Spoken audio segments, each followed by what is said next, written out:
Hello everyone, thank you very much for attending my talk.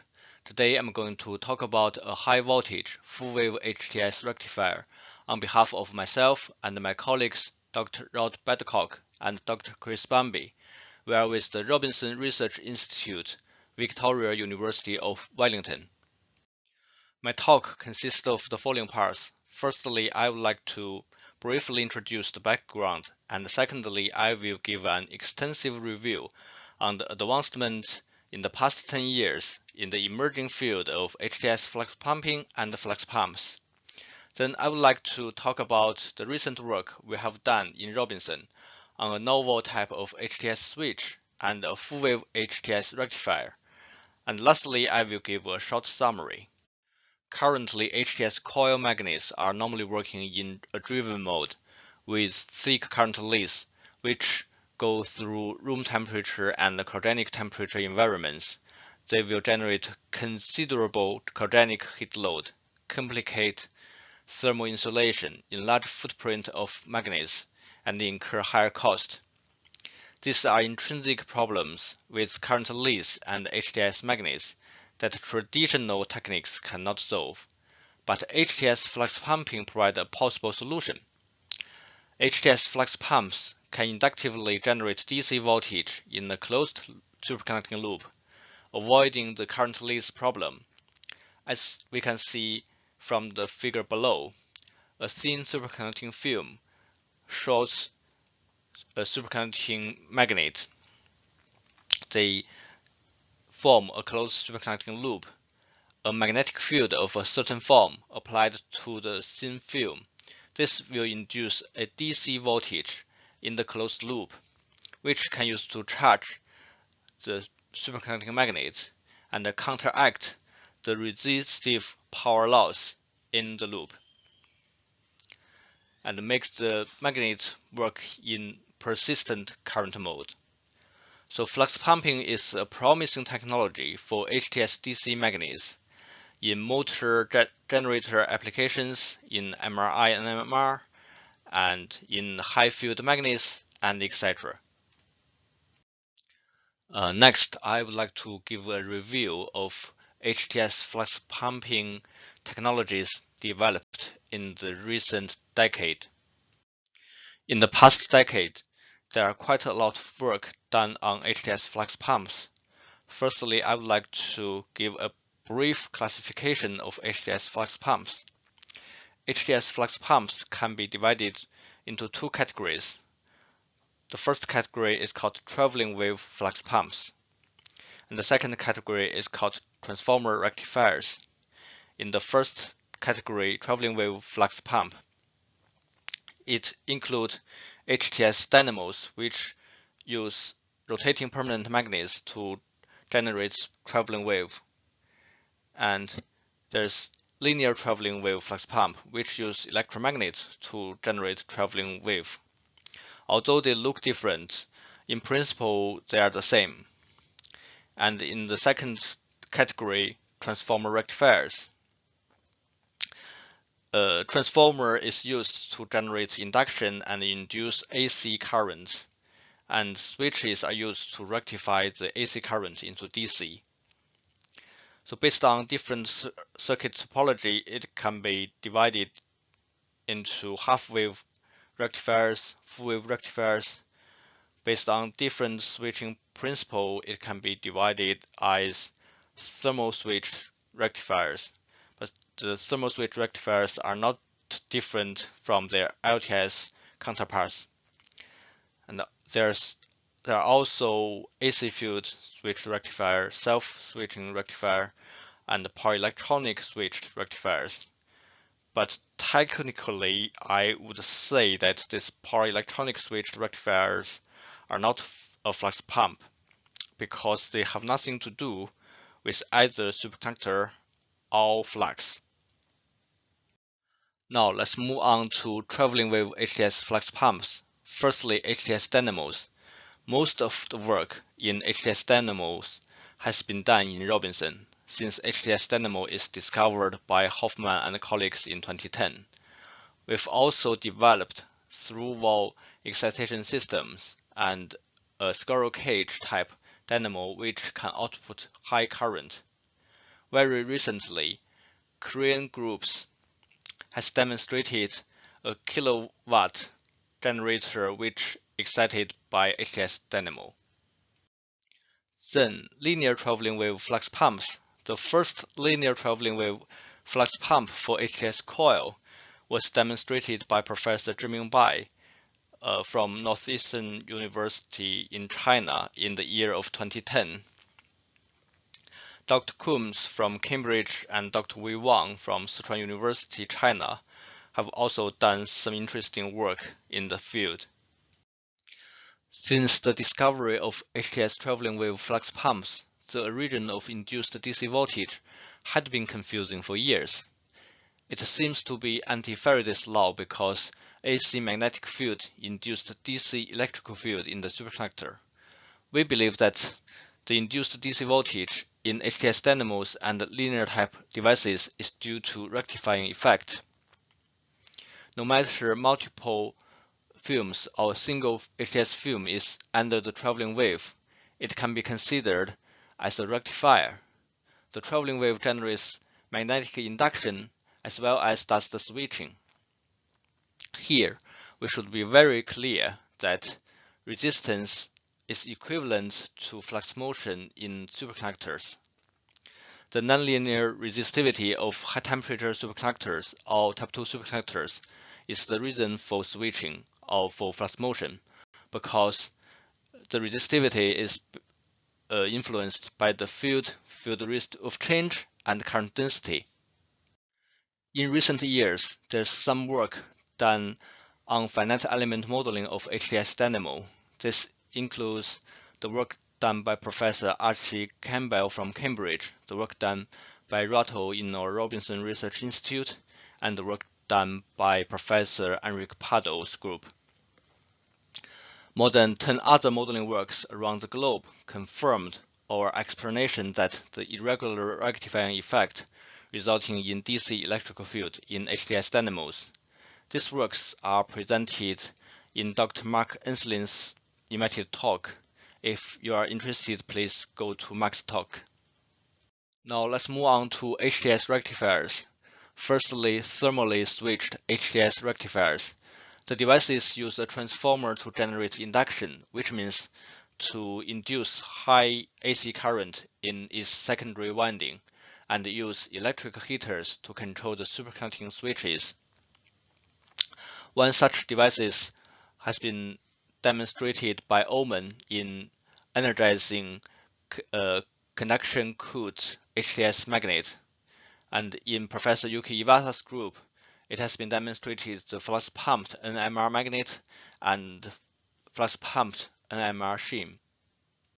AC field switched rectifiers. The AC field switched rectifiers were mainly done by myself under the supervision of Dr. Coombs. The device uses AC field to generate dynamic resistance in the superconducting switches, achieving accurate flux pumping.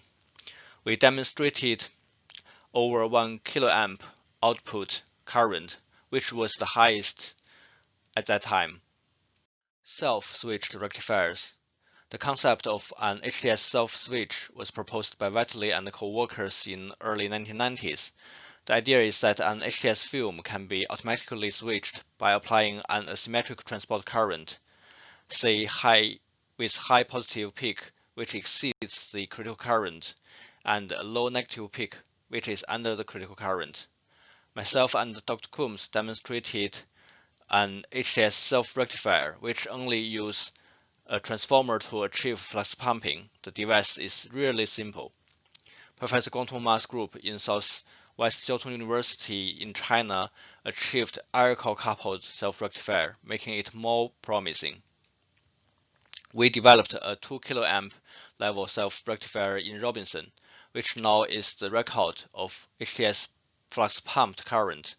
There are also some work done on finite element modeling of HTS rectifiers, including my work on dynamic resistance switched rectifiers and self-switched rectifiers by Professor Ma's group.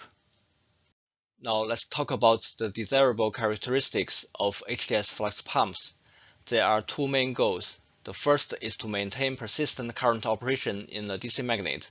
The second is to fast ramp a large DC magnet. For the first goal, low field ripple is desirable. The dynamic resistance switch rectifier can be the best candidate since it can achieve flux injection quantitatively. Apart from that, low loss is another desirable characteristic. Most flux pumps can achieve such, since maintaining field needs very low power input, and compactness is another desirable characteristic.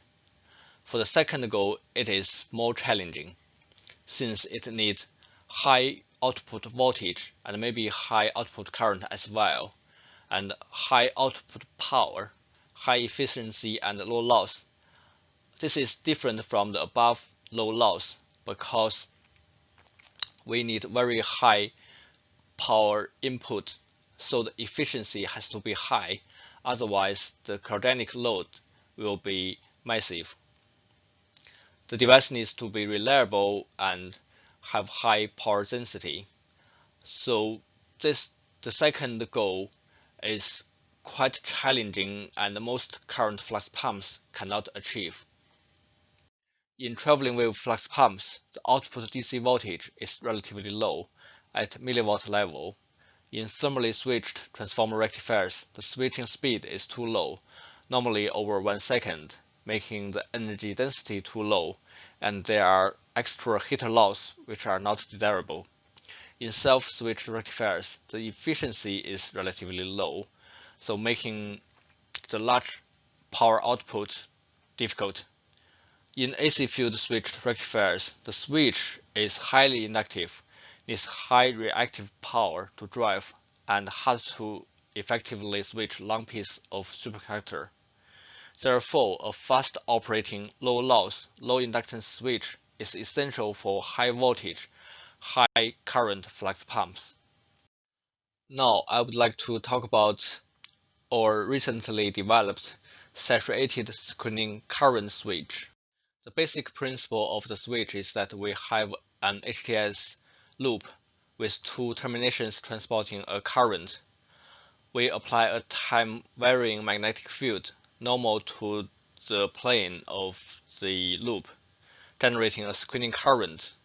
The screening current will interact with the transport current and generates a voltage potential across the terminals. If the terminals are connected into an outer circuit, this can be considered as a switch. This is similar to a circuit structure actually. The switching principle is realized by a transformer-like structure. As we can see in the figure, it has a primary winding driven by AC current source and an iron core linked to two counter-wound superconducting wires. The terminations of the superconducting wires are joined together, forming a closed loop. I have to mention here that this structure is the same as this loop structure. The only difference is that we have more turns and linked with an iron core. So ideally, there's no inductance seen from the primary, since the secondary is short circuit. And ideally, there's no inductance seen from the secondary as well, because the two wires are counter-wound and cancelled out the flux generated by each other. Here we got some experimental results of the switch. We transported a DC current of 100 amp in the superconductor and triggered the primary winding with an AC source. We can see that it generated rectified DC voltage across the terminals of the superconductor. This proves that our principle works. We had some mathematical analysis and modeling of the switch. The result can well duplicate the experimental result, and we will publish these results in our recent IEEE transaction paper. The advantages of the switch include fast switching, non-inductive, low demand on power supply, and high switching voltage, long distance coupling, and is able to switch long superconductor with compact geometry. Potential applications include in HTS rectifiers, in superconducting energy storage systems, and maybe even in fault current limiters. Now, I would like to introduce a newly developed full-wave HTS rectifier based on the new switch. I would always like to start with introducing principle. The rectifier is constructed with 3 superconducting current loops, a global loop and 2 local loops, all shown in yellow. Let's look at the top figures. Suppose an increasing magnetic field is applied to the global loop. It will generate a global screening current, which is shown in green, resisting the flux change in the loop. If a time-varying magnetic field is applied to the left local loop, it will generate a local screening current, which is shown in red. This current also will resist the flux change in the local loop. But the local screening current tends to block the global screening current path, opening the switch S1 and push flux into the global loop. Now let's look down to the bottom figures. If the global field is reversed or decreased, then it will generate a global screening current, which is shown in blue. It reversed the direction. And if the time-varying magnetic field is applied to the right local loop, it will generate a local screening current, which is also shown in red. The local screening current also tends to block the global screening current, opening switch S2 and push flux into the load. By repeating the above procedures, we can achieve continuous flux pumping. Experts in the field may have realized that this is something similar to a traveling wave flux pump. Although there's no traveling wave at all and even no field applied to the surface of the superconductor.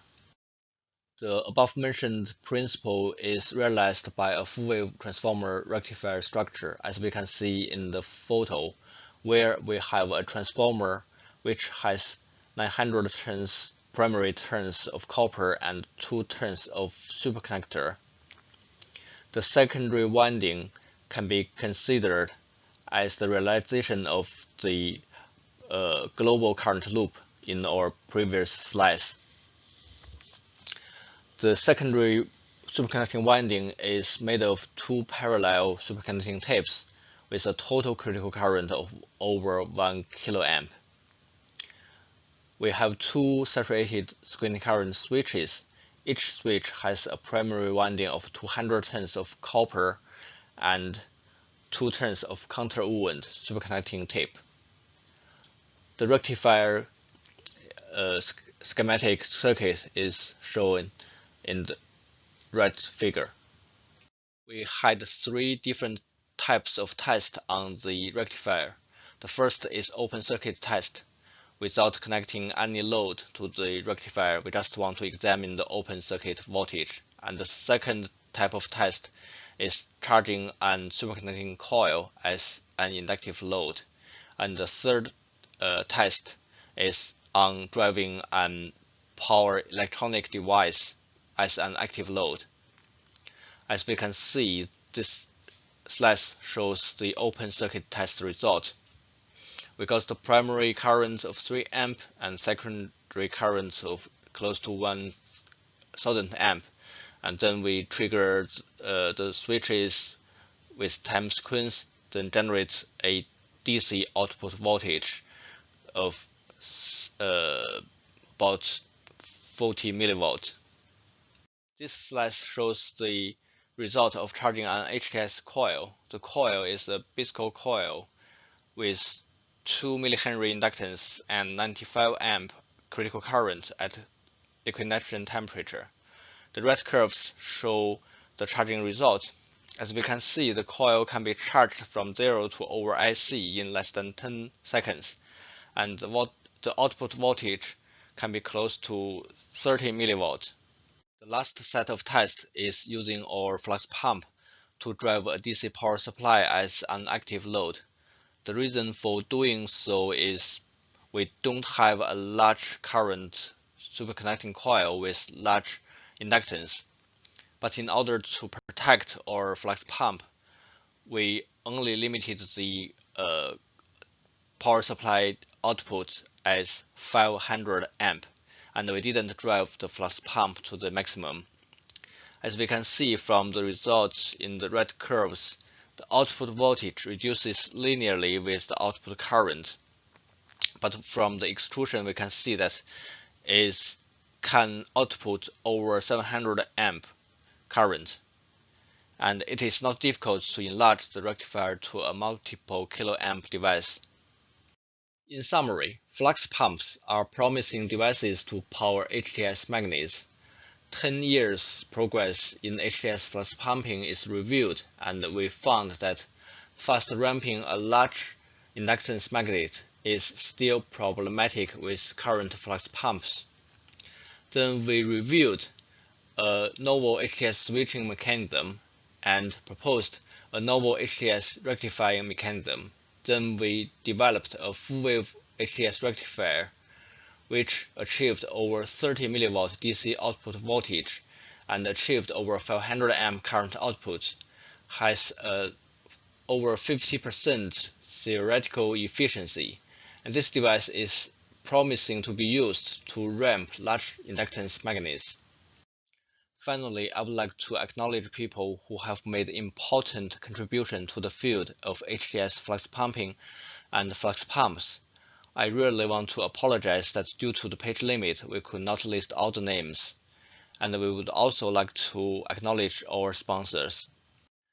Thank you very much for your attention. Any questions?